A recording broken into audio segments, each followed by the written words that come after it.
Hayao Miyazaki's Spirited Away is considered an all-time classic animated film. Its score was written by Joe Hisaishi, whom I'd like to consider who John Williams is to Steven Spielberg. Today, I'd like to break down the main theme called One Summer's Day. It has several sub-themes, which I've labeled into sections. We will dissect a handful of harmonic elements used in those sections, and we will see how they define the sound of Spirited Away. This video assumes you've already listened to the main theme song before, so if you haven't done so already, go ahead and take a listen. Let's start off with the introduction chords, which already are pretty unconventional. The first major chord is an F major 7 add 9. And that comes from this voicing here. But this voicing over here actually comes from a stack of fifths. So we have, right? F to C is a fifth, C to G is a fifth, G to D is another fifth, D to A is another fifth, and A to E is another fifth. If we move this up an octave, and we kept this other stack of fifths up there too, and remove the D, we get that first chord. And it's for that reason that we'd consider the first chord to be something that's very sweet or beautiful or light. The next chord actually doesn't really make too much sense. It's E and a B on the left hand, and a D, G, C on the right hand. And this is a stack of fourths. And this is the chord.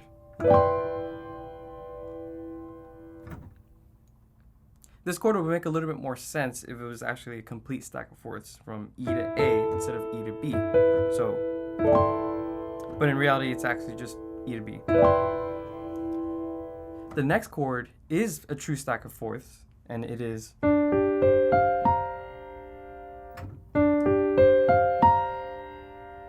and the next chord is a transposition of the previous chord down 1/2 step, but with a D on top, or an extra fourth. So first chord, second chord, third chord, and then the fourth chord. So look at the melody.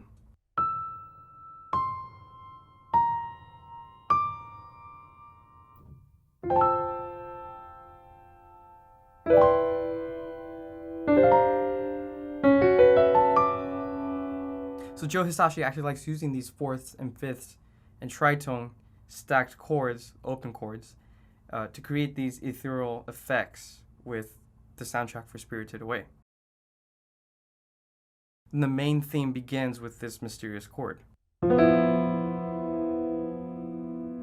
what is this chord? Is it a F major 7 flat 5, no third?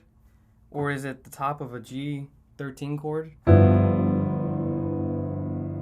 We'll say that the melody is matching with the top voice of that chord.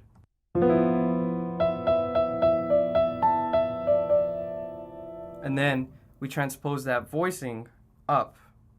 But it's not an exact transposition because the first voicing has a tritone. But if we transpose it up in terms of white keys, and then we get this chord. Again, that's not a specific chord, it's just a harmony, it's just a stack of fourths. It's a small stack of fourths.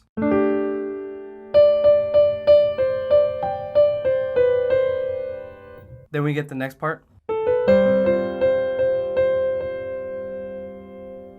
You can think of this as G mixolydian. Then the next part going back down to the first chord. Now here you can see the tension. It's very similar to the second chord at the beginning. And here it's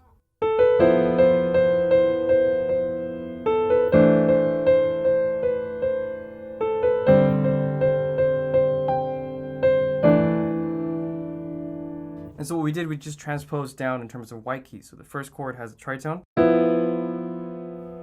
And then the next one has a stack of fourths.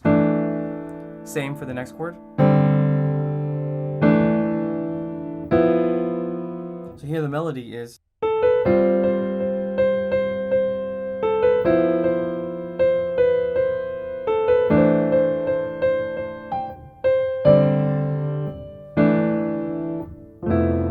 Now as we enter the song, we can see that this first chord is more defined.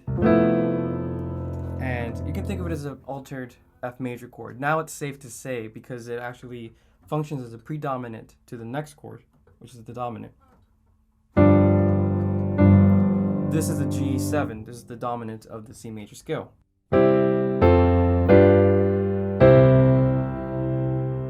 So here, the predominant is the chord that comes before the dominant, or the 4 chord of the C major scale.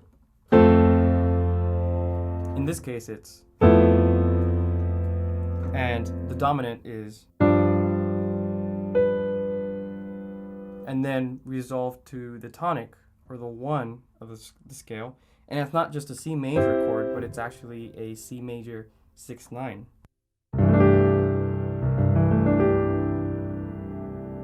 So from the melody, this is the chord progression.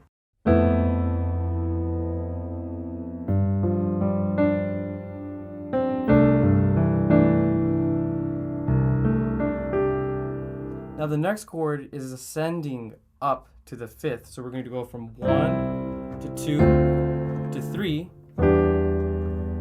to 4, the predominant, to 5, the dominant. We're going to do so in an interesting manner. We'll start off with the 2. And then we go up to the 3. Now here's the interesting thing. We could be doing this. We could. This is not what it actually is, but we could be doing this.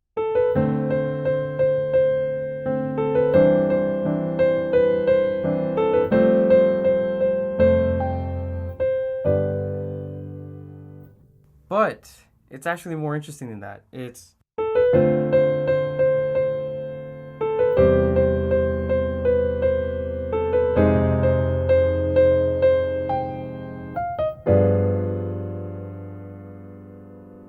now that is interesting. That's emotional and that's moving because of the tension and the realization that we're actually in a different key center temporarily, but we're going somewhere. Like I said, remember how we could go from 2 to 3 to 4 to 5 in the key of C? But what Joe Hisaishi actually did was alter the 4 and make it minor. This technique is called mixture. It's borrowing from the parallel minor of C major. So C major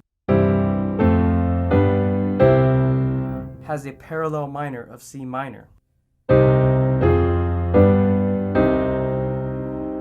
The 4 chord of C minor is an F minor.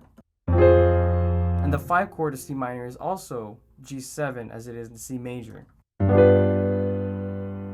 So the progression is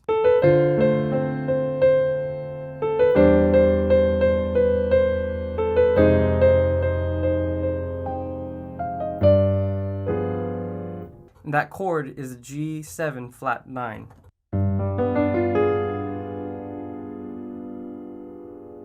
And that's what adds attention because A flat is not in the key of C major. Then we hold that tension. When we land on that G, that's the F major and that's the next part of the song. As we're ascending from E to G melodically, we're keeping that flat 9 in the G chord, but we're making that F an E, so we can play the E in the melody. So that it effectively makes it a G13 flat 9 chord. This is a G13.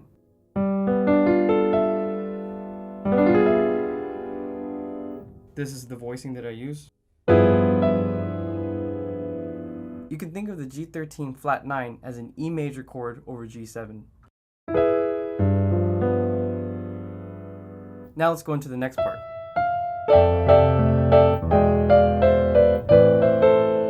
Right there, the melody leads us to an F major 9, and that leads us to an E7 sharp 9 sharp 5. And that E7 functions as a dominant to A minor. Remember in the key of A minor? So here, the E7 is the 5 of A minor. Then we go. Now what was that? The G minor to C to F. That's actually a 2-5-1 in the key of F. Remember, we're still in the key of C on the grand scale. But we just did a local turnaround, 2-5-1 to the key of F. And that's where we land back again to repeat that phrase.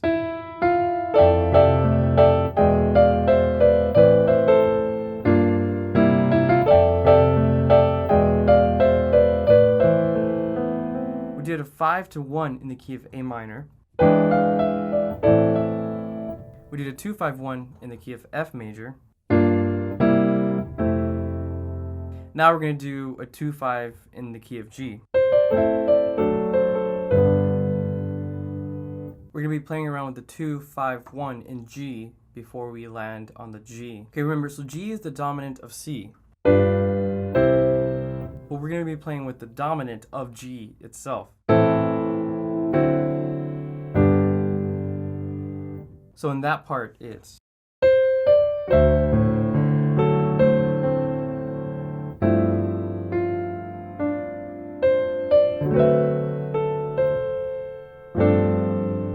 now to put it all together.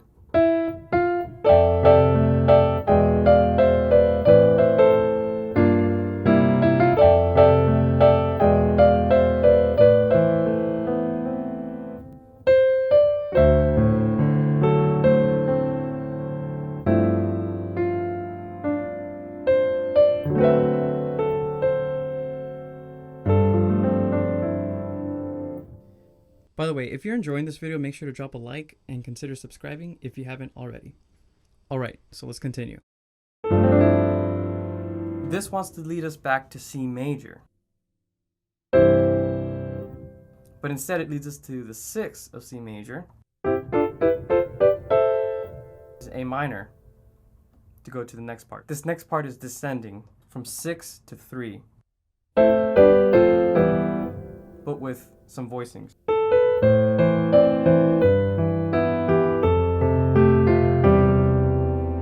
Look at the melodic pattern.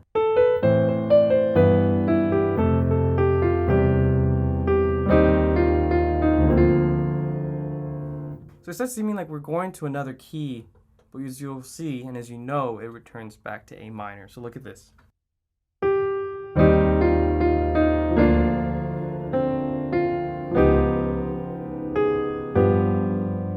So what was that? That was the 2-1 in the key of B flat major. A 2-1. Then we land on a D flat 9, sharp 11. And that brings us back to the 5 of the key of C, which is G7. We can see that the relationship of these chords is related through chromaticism and not through direct functional relationships.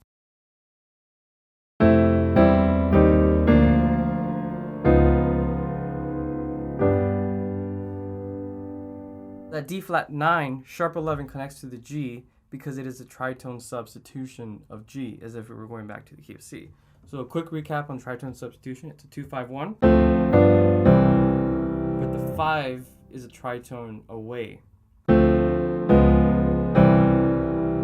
So this C sharp, or I'm sorry, this D flat 7 connects to a G7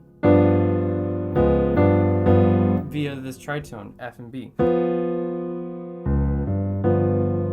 The G7 will take us back to the key of C, but it actually takes us back to the key of A minor to repeat that same phrase again.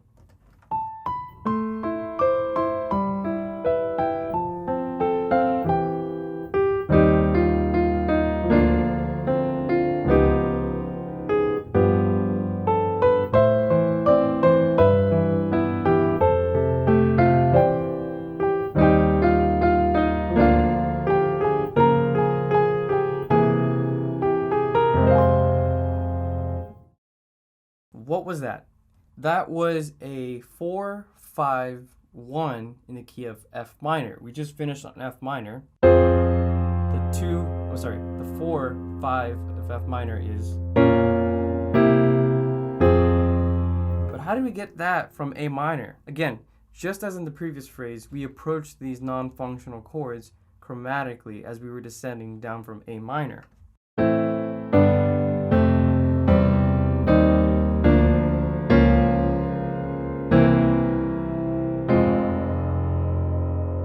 We repeat this pattern of descending from F minor, and it'll eventually take us back to A minor.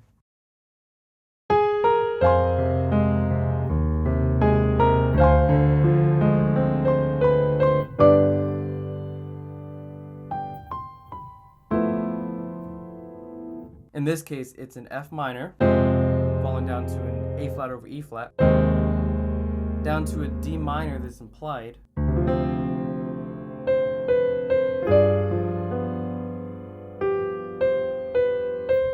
that D minor to that G7 flat 9 is a 2-5-1 cadence in C.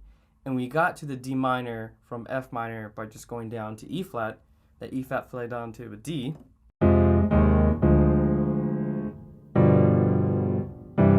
Even though we go to C melodically, we land on the 4 chord back to where we started at the beginning of the song.